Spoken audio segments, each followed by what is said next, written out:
¿Qué tal? Muy buenas, gracias por ver estos vídeos. Bien, hoy es el Día Internacional de los Museos, 18 de mayo, desde el 77 se celebra en esta fecha y he preparado, bueno, pues un pequeño vídeo sobre algunas obras pictóricas vistas a través del cine, ¿no? Aprovecho para saludar a mis compañeros del Museo de la Universidad de Alicante. Vamos allá.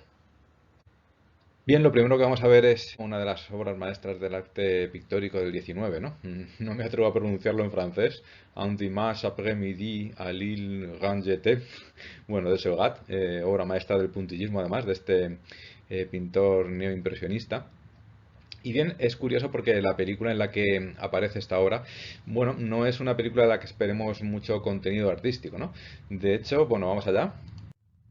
Se trata de Todo en un día, la película de John Hughes del 84, protagonizada por Matthew Broderick y de alguna forma una película para adolescentes más bien, ¿no? De hecho, John Hughes era considerado una especie de director para adolescentes porque hizo también pues El Club de los Cinco, no, la saga de Solo en Casa no está dirigida por él, pero sí que está escrita y producida, ¿no? Igual que La chica de rosa y La loca aventura del matrimonio, que esta sí que está dirigida por él. Bien, en cualquier caso, la película está ambientada en Chicago y hay una escena en la que los protagonistas se adentran en el Instituto de Arte de Chicago, vemos un montón de obras, vais a ver a Hopper, Kandinsky, etcétera, etcétera, pero sobre todo el director se detiene en Seurat y además lo que vamos a ver es la escena con los comentarios del director, para que veamos de alguna forma lo que opinaba sobre la escena. Vamos allá. This is a very self-indulgent scene of mine. This is Chicago Art Institute, which when I was in high school was a place of refuge for me. I went there quite a bit. I loved it. I knew all the paintings. I knew the building, and this was a chance for me to go back into this building and show the paintings that were my favorite. Kandinsky, that's Picasso, which is one of my favorites. There's Giacometti on the right. The old guitarist. There's a Balthus on the left. This I thought was very relevant to Cameron. You know, the tenderness of a mother and a child, which he didn't have. There's Matisse. The museum hadn't been shot in until we approached them. This is a nice little moment here. These were all little improv things that we did on the spot. These three Picassos were always my favorite, to put each of them in front of them. And then this picture, which I always thought this painting was sort of like making a movie, you know, the pointillist style, which you're very, very close to it. You don't have any idea what you've made until you step back from it. I used it in this context to see, he's looking at that little girl, which again is, you know, a mother and a child. The closer he looks at the child, the less he sees, of course, with this style of painting. Or any style of painting, really. But the more he looks at it, there's nothing there. And I think he fears that the more you look at him, the less you see. There isn't anything there. That's him. Bien, pues los compañeros de día de Matthew Broderick, que era el protagonista indiscutible de la película, eran Alan Rack y Mia Sara. De hecho, Alan Rack es el que se lleva el protagonismo porque es el que, bueno, el que tiene los primeros planos en ese plano contra plano de la pintura y el actor, ¿no? ¿Continuamos? Ahora estamos en el MoMA de Nueva York. Vais a ver, bueno, la pintura Guardians of the Secret de Pollock. No la vais a ver tan bien, no se hace tanto detalle porque aquí prima el contraplano, es decir, lo que dicen los actores, ¿no? Él es Woody Allen y ella es Diana Dávila. La película Sueños de un seductor, que bueno, se llama Play It Again Sam, pero haciendo un homenaje a Casablanca, pero en España pues se tradujo el título, bueno, no se tradujo, se cambió directamente, ¿no? Bien, repito, también vamos a ver varias obras del MoMA de Nueva York. El protagonismo es para Pollock porque la conversación, el ligueteo, se produce delante de este cuadro, ¿no? Vamos a verlo. This stuff just knocks me out. Do you realize we're in a room that holds some of the highest achievements of Western civilization? Look, there's no girls. Oh, look at that roll. Look. Oh. It's pretty. Yeah. If you could have any painting, what would you pick? A Van Gogh. Any Yeah. Van Gogh. Me too. I feel some sort of a mystical attraction for Van Gogh. Why is that? I don't know. I just know he was a great painter and he cut off his ear for a girl that he loved. That's the kind of thing you'd do for a girl. I'd really have to like her a lot. I wonder if Dick would cut his ear off for me. I don't think you ought to ask him. He's been very busy lately. Must be fantastic to be loved so intensely.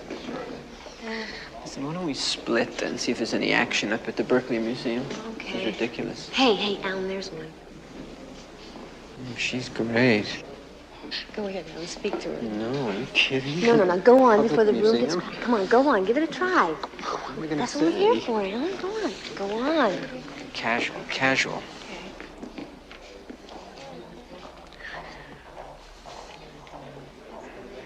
It's quite a lovely Jackson Pollock, isn't it? Yes, it is.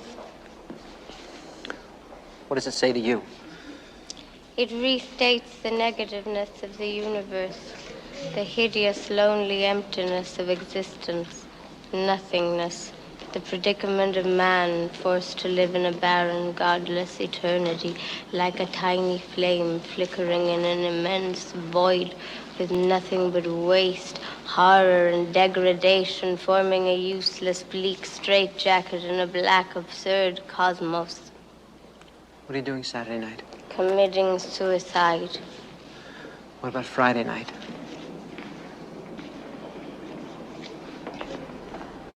Bueno, muy graciosa esta escena de Woody Allen y Diana Dávila frente al Pollock. Vamos a continuar porque no solo hemos visto a Pollock, ¿verdad? Hemos visto también ese Picasso, la Cruz Fleury, creo que es el título, la Cruz Fleury, no sé exactamente cómo se pronuncia, disculpadme. Y también hay un cuadro de Rouault, no sé exactamente cómo se pronuncia, que bien, que la verdad es que no lo he encontrado. Se parece bastante a ese otro que os he puesto ahí, que es Cristo en el lago Tiberíades. Pero bien, ese en concreto, bueno, se parece por el tema, por el estilo, pero no estoy seguro de cuál es el que aparece ahí en el MoMA. La verdad es que si alguien lo puede poner en los comentarios, estaría agradecido. Y bien, estas son las razones por las que Woody Allen dice que escribió esta obra, que empezó siendo una obra teatral, pero acabó siendo llevada a la gran pantalla por Herbert Ross, ¿no? Él se acababa de separar de su primera esposa, ahí podéis pausar el vídeo y leer más detenidamente, pero él decía que se sentía más tranquilo cuando estaba delante de las mujeres de sus amigos, con las que no quería tener ninguna relación, pero cuando le presentaban a alguna chica, se supone que para tener una relación, pues él estaba muy nervioso, ¿no? Y de ahí le vino la idea para escribir Sueños de un seductor, o mejor dicho, Prey Against Sam. Y bien, ahora vamos con Godard y con Banda Aparte, y la pintura que vamos a ver en la película Banda Aparte es de Jacques-Louis David, disculpadme por mi pronunciación de nuevo. De hecho, bueno, Godard lo pone en su película del 64, como tenéis ahí, de una forma muy irreverente. Está clarísimo bueno, que estos directores de la Nouvelle Vague querían de alguna forma romper con los esquemas del cine francés anterior, ¿no? Y esa irreverencia se plasma en esta escena en la que sus protagonistas pues se cronometran para ver lo que tardan en recorrer el Museo del Louvre de París. Y bien, es curioso porque Bertolucci en su película Soñadores le hace un homenaje, y es lo que vamos a ver. Vamos a ver la pantalla partida. A la izquierda en blanco y negro tenéis la película de Godard, y a la derecha en color la película de Bertolucci. Aunque la película de Bertolucci en ocasiones, de alguna forma, para que el homenaje sea más evidente, cambia, digamos, y introduce los fotogramas de la película de Godard. Vamos a verlo.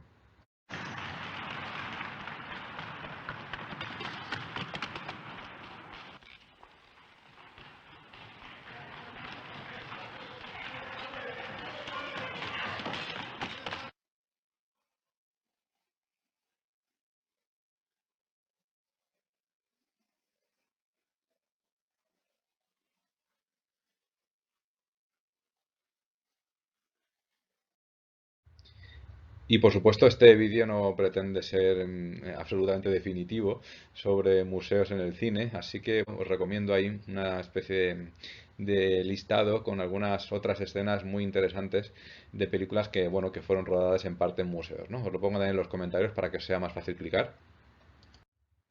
Y nada más, muchas gracias por vuestra atención, nos vemos en el próximo vídeo. Hasta luego.